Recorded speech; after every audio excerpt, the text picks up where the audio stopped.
Astrology is the myths of the stars and planets, telling the themes and plots of our lives.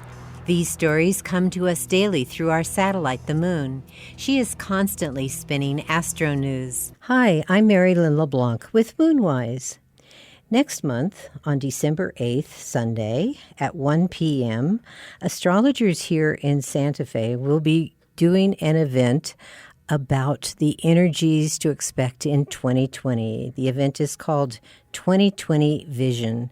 And so on the Saturdays today, as well as throughout the rest of the month, I will be talking with the astrologers that will be presenting at that event about the topics that we will be covering. So you'll get a tiny preview, not the in-depth talk itself ahead of time, but mark your calendars. That's December 8th, Sunday at 1 p.m. at the Unitarian Church here in Santa Fe. And joining me today is Daniel Fiverson, who will be talking about Eris. Eris is one of our newly discovered, newly known planets, or, well, it's called sometimes a dwarf planet. Dwarf planet. A dwarf planet. So tell us about the discovery of Eris, Daniel. Yep, Eris was found by astronomer Mike Brown, who has found most of the newly discovered bodies in our solar system lately in the past decade or so. It was discovered in January of 2005. And Eris is what is called a trans-Neptunian object, which means that her orbit is outside of the orbit of Neptune. Actually, her orbit is over 500 years long. It varies. It's on the average about 500 years, which is just about exactly twice the orbit of the planet Pluto. Right, and she was found in what sign? You caught me on that one. 2005. No, she would have been in Aries, of course. Where she is now. Presently, yeah, of course. Well, you kind of fooled me. Well, I thought, I was surprised that you kind of slipped on that, but I know my mind does that sometimes as well. Yeah. No, she's been in Aries since 1927. She came into Aries. It's very interesting. Of the 500-year orbit that she spends her time in, 120 years of that is spent in Eris, and mythologically, Eris is her brother. So I kind of categorize that she's very comfortable in her brother's home, in her brother's house. Right. Well, what struck me, too, about that part of the mythology is brother and sister almost like twins, like the Gemini twins. Right. They have a similarity, and yet they also, or at least one of them, had a very destructive nature. And in this case, it seems like both of them do. Is that not correct? They both do. We have a lot more mythology about Mars, and certainly than Heracles than we have about Eris. But there's a difference between the Greek and the Roman mythologies. The Roman Mars is much more protective. The Greek Heracles is much more. Eris, not Heracles. The Greek Eris is much more about bloodlust. And so there is a divergence, but clearly there has been a blending, and we clearly see Mars is quite capable of all of the things that Eris, the Greek version of it, was also capable of.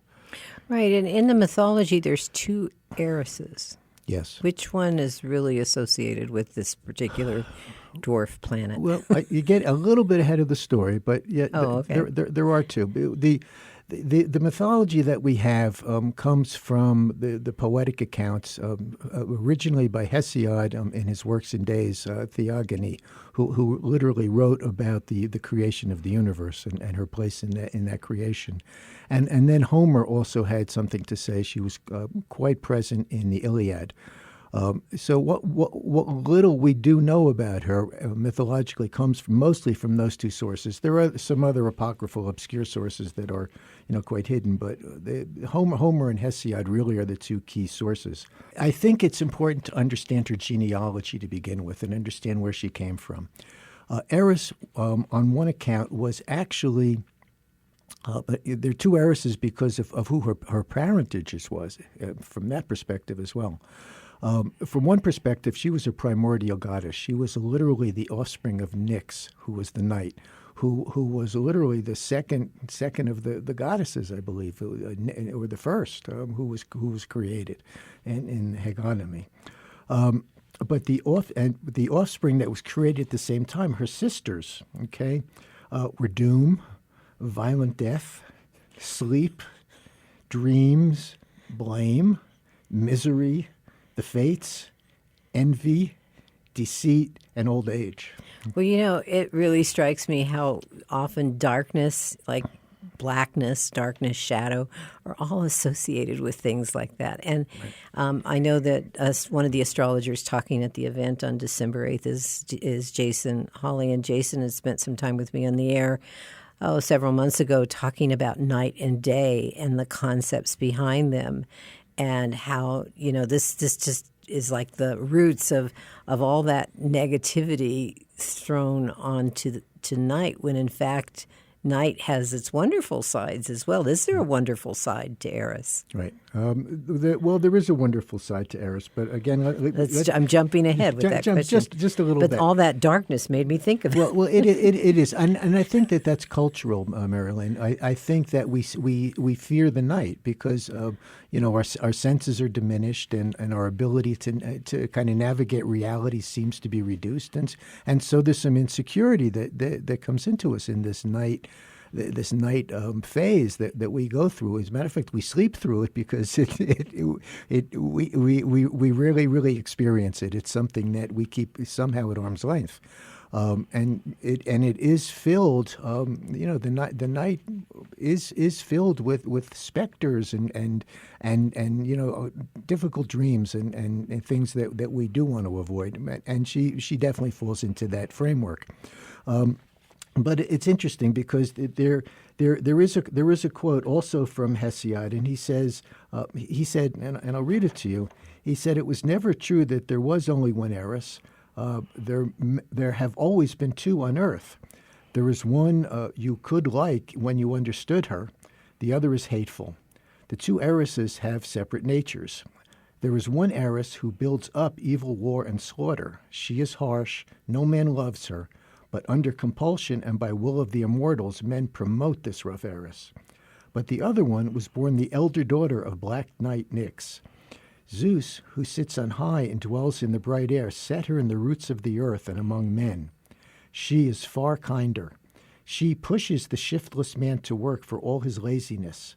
A man looks at his neighbor who is rich, then he too wants work. For the rich man presses on with his plowing and planting and ordering of his estate. So the neighbor envies the neighbor who presses on towards wealth. Such Eris is a good friend to mortals." In other words, she encourages us. She may create envy, and there is a benefit, to conflict to some degree, because conflict can be the opening to resolving polarities and finding middle ground, and. That reminds me of, I remember a Tibetan Lama saying one time, answering the question, what is the purpose of relationship? And basically to grow spiritually, that the conflict you find in relationship is meant to not to separate you, but to bring you closer. Exactly. I think it's the conflict that's inherent in the opposition itself, the astrological aspect. Where two bodies stand in opposition to each other, but they're simply two poles of the same thing. Well, it's interesting that Eris was discovered in Aries back in the 20s, and that she's still there with this long transit of that sign. She has a ways Aries to go. Yeah. is the sign of the one, and how the one knows itself is through the other, the opposite. And so there's this kind of, it's sort of like Aries has not come above ground yet. It's that's kind of, I'm thinking of the symbolism, the first degree of Aries, where the goddess emerges out of the sea, and comes into this greater awareness. But it sounds like she represents that part of Aries that doesn't want to come out into the open in a way.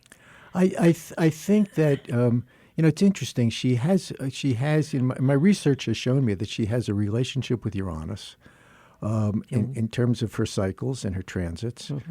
She came into this transit of Eris in the 20s, also joining up with Uranus for the first time. And because Uranus has an 84-year cycle, and she's here for 120 years, Uranus always shows up twice in every Aries transit. And we just had that transit. Well, we had this. The transits. They're just moving out of orb. They're out of sign already, but they're still only 9 degrees apart, which in my book keeps them, in a distant orb. But there was from 2015 through 2017, the two of them were in close contact, and we were all aware of the things that happened from 2015 to 2017. So when she entered Aries in the 20s, we had the stock market crash. Okay. And then we ended up with the rise of fascism in World War II. Well, I was just going to ask you about the interpretation of Eris in Aries, but let's do that after the break. You're listening to Moonwise here on KSFR 101.1 FM or streaming on the web at ksfr.org, where you can always listen to podcasts of this show, Moonwise, and other shows as well. And also on the website ksfr.org, on the homepage, you can also make a secure donation to support programming such as Moonwise here on KSFR. Daniel Fiverson and I will return shortly. Here's the Moon Minute. Welcome back to Moonwise. I'm Merrylin LeBlanc with Daniel Fiverson.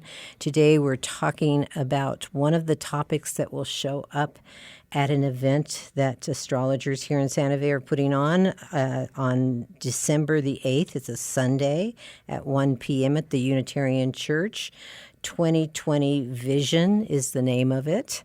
And we'll be looking at some of the astrological events, and there's quite a few big ones that we'll all be noticing. They're not so much, well, they are personal, but they're definitely ones that involve society at large that we will be addressing at that event. There's 5 of us talking at that event, Daniel and myself among them. And Daniel will be, and I've been talking about Eris, which the dwarf planet beyond Neptune and beyond Pluto at this point, but sometimes it comes within the orbit of Pluto between Neptune and Pluto. Right. And he'll be giving some information about the effects of or the energies dispersed about from Eris during this talk on December 8th. And we were talking, you just started to mention the fact that, Eris was discovered in the sign of Aries, where she still is. So she moves very slowly through that sign, 100 and some years. And I was thinking about, what are we noticing that really, back when she was discovered in the 1920s, as well as today, what kinds of things are we noticing? We don't have to go into the future so much because you'll probably address that too, and maybe some of what I'm asking as well. Mm-hmm. Well, we saw that the 20s started with the biggest economic crisis that our country's ever experienced, and we've had almost another one. And in some quarters there was talk that we're headed towards another one. Well, we already in 2008. Right, 2008. But yes, but I think history doesn't repeat, but it rhymes. So in the 30s we had the rise of fascism, and we tend to think as Americans that it was something that was occurring overseas. It's maybe a well-known fact, or probably not discussed or swept under the rug. But one of the great American heroes, Charles Lindbergh, actually was an emissary to the German government. When the Reich actually began. There was a tremendous, movement. Not tremendous, but there was a faction, and I think we're re-experiencing that today of the American population of people who not only didn't want to go into the war, but probably felt very comfortable with what was going on in Europe. And I'll kind of leave it at that. Fascism was not something that just happened in Germany. It was a global expression because xenophobia, misogyny, hatred. It doesn't have a single homeland. It doesn't have a single culture that it belongs to. So we experienced this type of strife and discord, in the 20s. Especially as Uranus passed close to Eris. They parted again and then came back into orb back in the early, in 2012. They started to come to approach each other to apply. I think it's interesting. I talked about the siblings that Eris had. How about her offspring? This is, and I think that some of her children will. This is gonna, you're gonna hear, ring true here. So her children were toil, forgetfulness, but starvation, pains, fighting battles, murders, manslaughters, quarrels, lies, disputes, lawlessness. That, to me, that's the one that jumps off the page, is lawlessness of all of them. And ruin and oath. And Hesiod said that oath, who does more damage than any other to earthly men when anyone of his knowledge swears to a false oath. This is just... Sounds like her kids are wreaking havoc as well. And the one that jumped out at me was like the murder. And you think about what has, with the police shootings of late over the last few years, right, et cetera. It's not, we've never had such a plethora of that. I think it's a plethora. Look at what just happened at the border of Mexico with the Mormon family. Oh, right, exactly. Yeah, that too. And all the gun violence. Yeah. It's funny. I had looked at the chart for the discovery in Pasadena. I guess it was a JPL. The scientist or astronomer, whomever it was, that discovered Eris. And at that particular time in Western astrology, it was, what's the term just passed me, but, in geodetic astronomy, which is what tropical astronomy is, it was discovered at 20 degrees of Aries. But, if you're reading in Wikipedia or somewhere about who discovered it, it'll say it was in Pisces, and that's the sidereal time. Okay. I couldn't think of the word sidereal. Okay. But the symbol is a girl feeding swans in a park during winter. And the imagery that you talked about while you were talking about this discovery and what was going on in the country and even into the 30s with the soup kitchens and bread lines, et cetera, that there's something about the energy of this planetoid or dwarf planet that, even though times seem stark and dire, there's some spirit there. There's hope. Right. I don't know if astrologically she has a relationship with Pandora. Maybe, I don't know. I say hope.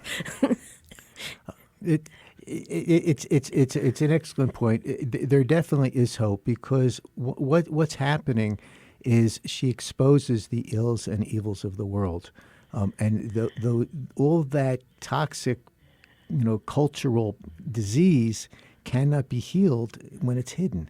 It has to come out. It has to be exposed. It has to be seen.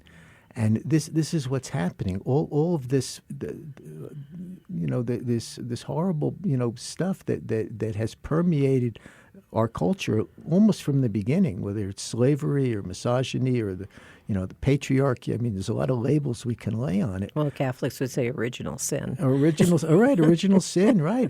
Let's blame it all on women. It's one fell swoop.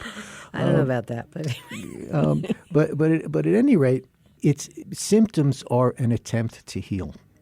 Okay, and so we're going through a healing crisis, clearly. But, as like any healing crisis, the fever and the pain and the chills are very difficult to deal with, the nausea and what we have to live with. The other story that is interesting, and again, I don't know that I want to read a whole lot into this, but she was responsible for the Trojan War. She showed up at a wedding, the wedding of the parents of Achilles, and she wasn't invited. Chiron actually had the invitations. He didn't like her. He was the wounder in this case. She showed up anyway with a golden apple. And she threw it into the field of guests, to the fairest. Three of the goddesses ended up fighting over it. Aphrodite won. Her reward, Paris had to choose, who was the son of the king of Troy.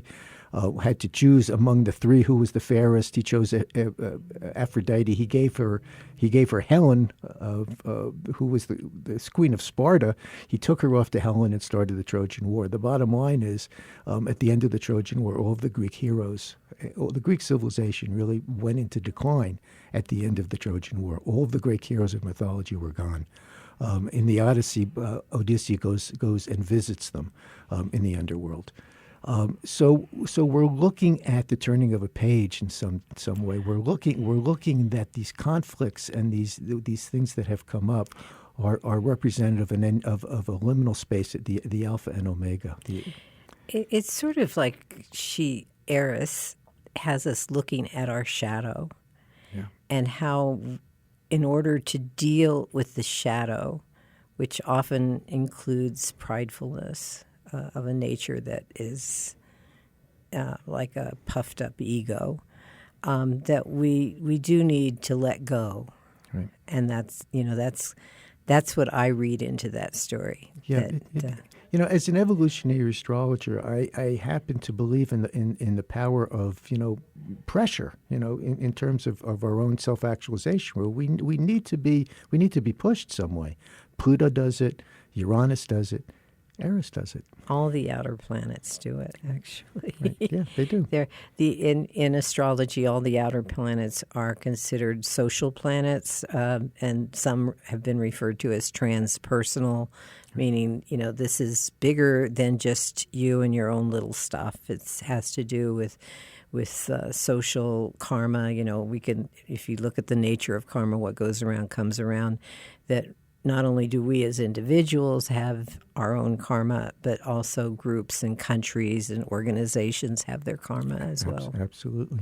And this is what they bring for our. If you look at it in terms of evolution, this is what they bring us, so that we do not grow without tension. We grow through crisis, and fortunately, that's a hard truth. It's an inconvenient truth. Yeah, the nature of things. So, Daniel, is there anything else you'd like to share about Eris today before we leave? We've talked a lot about it, and I'm looking forward to what you have to say about what you see of her activity in the following year. When does she leave Aries? She'll be in Aries until 2048. Oh, well, I probably won't be alive. Yeah, I don't think any of us are going to see it. I used to think, I could live to be that age, but not 20, 45. Right. But I could live to that point. And I used to, as a young person, think, wouldn't that be great? Because the human body is capable of living even 200 years, capable. Mm-hmm. But the older I get, the more I understand why there is a time to acknowledge that days are limited, and maybe you just don't even want to stay around that much longer. That's another whole discussion. That's a whole other discussion. And she's not really the planet that we look at as the one, although she's connected to Zeus in some way. He was her father. By one mythology, he was her father. Yeah, and Zeus is often one, besides Mercury, the two of them being connected to signs, zodiac signs opposite each other, are like Mercury's considered the psychopomp, the leader of the soul across the river Styx, and Jupiter is often in charge in a significant transit at a death, where he's also the bringing one into a higher consciousness, into a more expanded consciousness. I had an additional comment. Just think about the daughter, and the Eris being the daughter of Jupiter, and the connection to death, and we'll see whether there's that will come back. It came back. All right. So the reason that Eris is on the map for this talk is, without going into any great detail, and this is kind of a teaser, people, that she is quite active right now in the sky. And the big movements and conjunctions and coming together and aspects of the planets, the alignments that we are going to be moving through in 2020 that we'll be talking about in this talk, she is right there. She's a player. She's a strong player, and she's going to mix it up with Saturn. She's going to mix it up with Pluto. She's mixing it up with the lunar nodes. This, in some ways, is an event equal to or greater than her conjunction to Uranus a few years ago. Oh, wow. Well, and she's quite active in the United States, at least in the Sibley chart that I'm aware. And actually, in a lot of charts, if you're looking at July 4th, because of the placements of the planets, like the United States has several planets in Cancer, including the Sun. And Eris is a sign that's usually considered 90 degrees from Cancer. Mm-hmm. And also Saturn in Libra, which Aries is the opposite of. These are stressful energies that... the chart that I work with, the angles are the cardinal signs, 0 degrees of the cardinal signs. And in the chart, there's also something in Capricorn. So, yes. So it doesn't surprise me that we, like many other places on the planet that have experienced extreme strife, are not immune to that here in the United States. It's not just happening here, and I think that's something we have to be aware of. There was a very interesting show on Democracy Now! A couple of days ago where they talked about all of the resurgence of democracy and freedom that is actually active in the world at the moment, and Hong Kong is a good example. So you can say a good man can't be kept down. Right. Well, Daniel, thank you for being my guest, and look forward to the event on December 8th at 1 p.m. at the Unitarian Church. All of you out there, have a great weekend. We'll talk to you next week here on Moonwise. Stay tuned for Climate One. This is KSFR White Rock Santa Fe Public Radio.